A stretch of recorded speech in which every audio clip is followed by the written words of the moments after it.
ئێمە ڕۆژی 17 جار ئەڵێین اهدنا الصراط المستقيم، ڕۆژی 17 جار.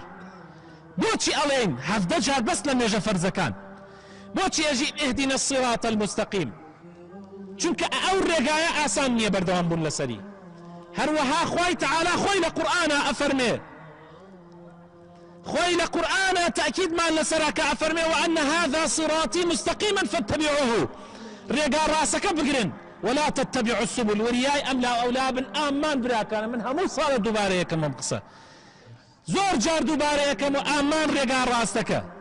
ئامان لانەدان بەم دیڵ و بەو دیمە.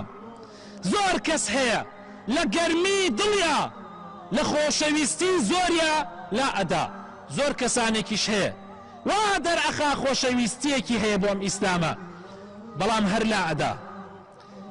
ئیتر لە ئەدانەکە بەم دیما بێیان بەو دیما بێ، هەردوو دیوەکەی وەک یەک خراپە براکانم.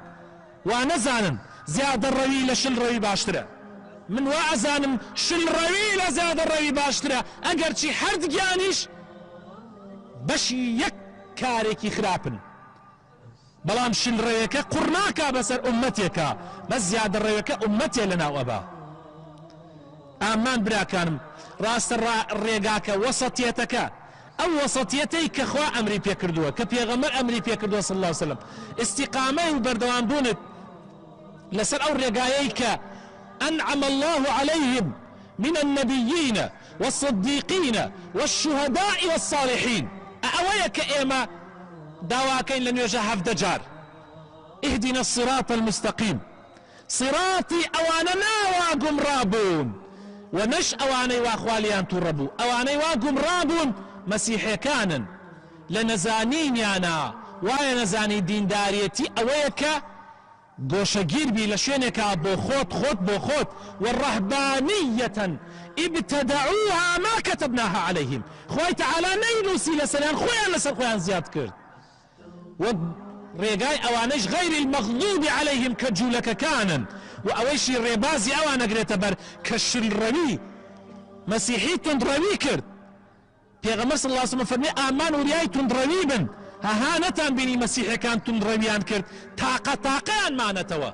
توندڕەوی دیندارێتی پێ ناکرێ، ناتوانی بەردەوام بی، هەتا کەی تو هەرتون بی کاتێکە زانی فرە خراپ شل لەبیتەوە. آخر ئێستا بورغی هەرتونی کەی لە یەک ناکایە مۆلیسە بی، ئەمجا زۆر خراپ شل لەبێتەوە، زۆر خراپ شل ئەبێتەوە. پێغەمبەر صلی الله عليه وسلم فەرمووی هاسەر مەسیحەکان کەن تاقەیان ماوە لەسەر دینەکەیان، ئەویش لە ئەشکەوتەکانان. لەم لاشەوە شلڕەوی یەهودیەکان کە دەستیان گردە دنیا وازیان لە دین هێنا، ئامان وریابن لەوانیش نەبن، بە قوربانتان بن وریابن. ئەمە دینی پێغەمبەرە، وەسەتیەتەکە و ڕاستگۆیەک، ڕاست ناو ڕاستەکە. ئەوەیە کە پێغەمبەری پیر کرد، پێغەمبەر صلی الله عليه وسلم گەورە نەبوو، پێغەمبەر 63 ساڵ وفاتی کرد، بەس پیر بوو بەدەستی چیەوە؟ بەدەستی ئەو ئاەتەوە کە خوای تعالی لە سوورەتی هوودە ئەفەرمێ فاستقم كما أمرت ومن تاب معك، ئەفەرمێ شەیەبەتنی هود وأخواتها، پیری کردم سوورەتی هود و خوشکەکانی هود، چونکە داوام لێ ئەکەن بەردەوامیش زۆر قورسە، بەڵام ئەگەر یەکێ بڕیاری دابێ خوا ئاسانێکا بۆی. ئەزانی بۆ قورسە؟ ئەم بەیانیە بەهاتایە بۆ نێژی بەیانیەت زانین بەردەوامی قورسە. ئەوە ئازایەتیە کە تۆ لە ڕەمەزانە دەستکەیتە نوێژ و ڕۆژ و بەس ئازایەتەکە گشتی نییە، چونکە شەیتان بەسریاتۆ. ئیمڕۆ نێژی نیمەڕۆ بێ ئەزانی شەیتان بەردریا، ئەو کاتە ئازایەتۆ بەردەوام بی.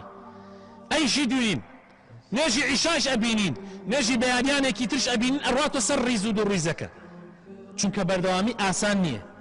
إن شاء الله ئێمە هەوڵ ئەدەین بەردەوام بین بە ئیزنی خوای پەروەردگار.